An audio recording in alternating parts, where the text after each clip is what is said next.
So let's start with qualitative analysis of organic inorganic compounds. शायद ये बात आप लोगों को थोड़ी ग्रीक लग रही होगी, बट इसका मतलब होता है सॉल्ट एनालिसिस. प्रैक्टिकल फाइल में इस नाम से लिखा होता है qualitative analysis of inorganic compounds. तो हमारे पास ये सारे एनायंस हैं और ये सारे कैटायंस हैं जो हमारे CBSE बोर्ड क्लास 12 के सिलेबस में है. एंड इन्हीं में से इन्हीं के सॉल्ट कॉम्बिनेशंस हमें मिलते हैं. कंडीशन क्या होती है कि सॉल्युबल सॉल्ट्स होते हैं वो, और उनमें से हमें फिर सॉल्ट आइडेंटिफाई करना होता है based on various physical and chemical tests. Now अब हम स्टार्ट करेंगे with the basics of salt analysis.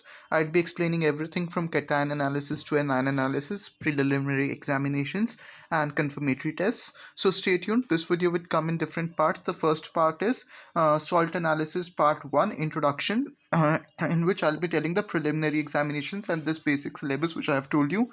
Then I'd be starting with anion analysis, which I'd be doing again in parts.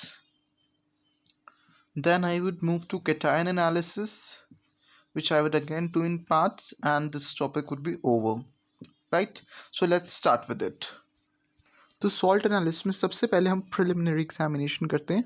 Preliminary examination is the examination basically जिसमें हम बिना कोई ज़्यादा reagents का use किए बेसिक एग्जामिनेशन करते हैं सॉल्ट का. बट इसका प्रिलिमिनरी मतलब ये बिना रिएजेंट्स के यूज़ के है, तो इसका मतलब ये नहीं है कि हम इसको स्किप कर सकते हैं, because preliminary examination is equally important. And इससे हमें बहुत इंपॉर्टेंट इन्फॉर्मेशन मिल जाती है सॉल्ट की, और मोस्टली हमें प्रिलिमिनरी एग्जामिनेशन में आइडिया हो जाता है कि हमारा सॉल्ट कौन सा है. सो एंड प्रिलिमिनरी एग्जामिनेशन के भी मार्क्स होते हैं. सो सबसे पहले प्रिलिमिनरी एग्जामिनेशन में हम कलर चेक करते हैं सॉल्ट का. नाउ CBSE के जो पेपर्स होते हैं उसमें मोस्टली आपको कलर्ड सॉल्ट्स ही मिलते हैं. कलर्ड सॉल्ट्स नहीं, आपको वाइट सॉल्ट्स ही मिलते हैं, बिकॉज कलर्ड सॉल्ट से यू गेट एन आइडिया कि कौन सा उसमें कैटायन प्रेजेंट हो सकता है. वो मैं आपको सारी चीज़ें एक्सप्लेन करता हूँ. सो कलर के लिए हम मेंशन करते हैं, मतलब हम नोट करते हैं कलर सॉल्ट का. Noted the colour of the salt.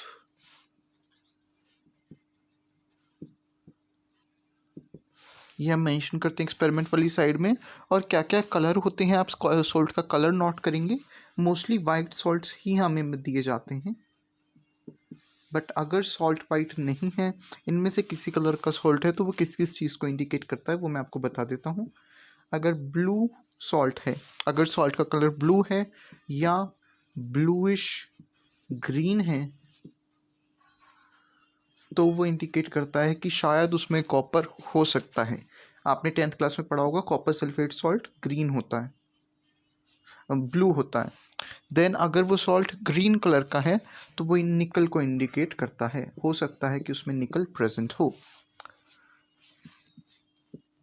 अगर वो सॉल्ट डार्क ब्राउन कलर का है तो हो सकता है उस सॉल्ट में फेरस आयन प्रेजेंट हो, फेरिक आयन प्रेजेंट हो. अगर वो salt light pink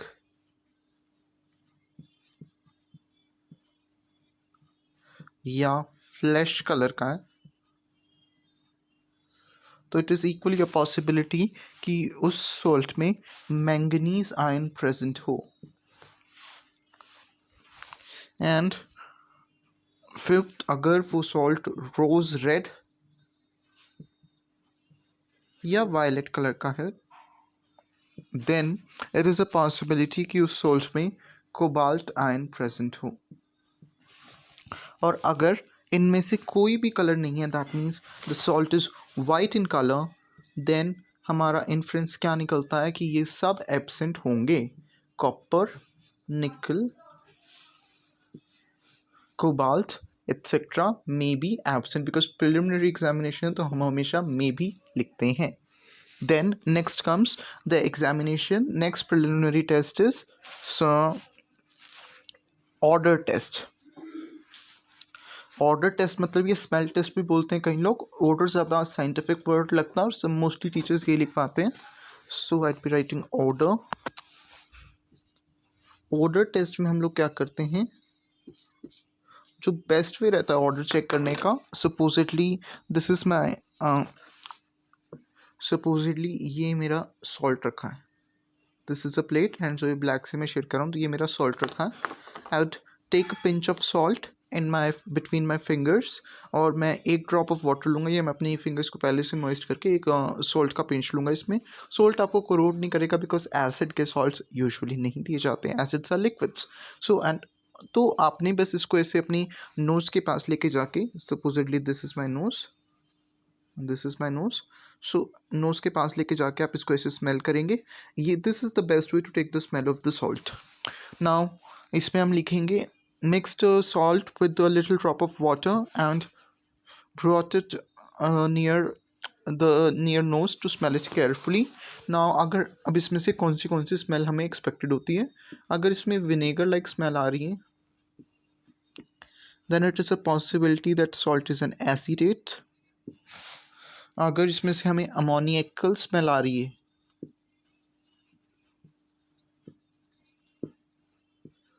so it might be an ammonium salt. and अगर इसमें से हमें अगर हमें इसमें से rotten एक स्मेल आ रही है, then it is a possibility that your salt might be a sulfide. but अगर इसमें से कोई भी स्मेल नहीं आ रही है, then these might be absent. Right. So preliminary examinations are very important. Next, the third preliminary examination that we have is dry heating test. Solubility test हम dry heating के बाद करते हैं, because एक बार हमने dry heating कर लिया तो टेस्ट ट्यूब गीली हो जाती है. अगर एक बार हमने solubility कर लिया फिर उसके बाद टेस्ट ट्यूब गीली हो जाती है, एंड देन फिर dry heating नहीं कर सकते, because dry heating का मतलब ही यही है that the test tube should be dry. Dry heating test. So हम क्या करते हैं, एक टेस्ट ट्यूब में हमने सॉल्ट का पिंच डाला और इसको फिर हमने हीट कर दिया. This is known as dry heating. कोई हमने वाटर इस टेस्ट ट्यूब में नहीं डालना, और test tube should be dry. Right. Now अब इसमें क्या होता है, अगर मान लो कोई गैस इवॉल्व हो रही है,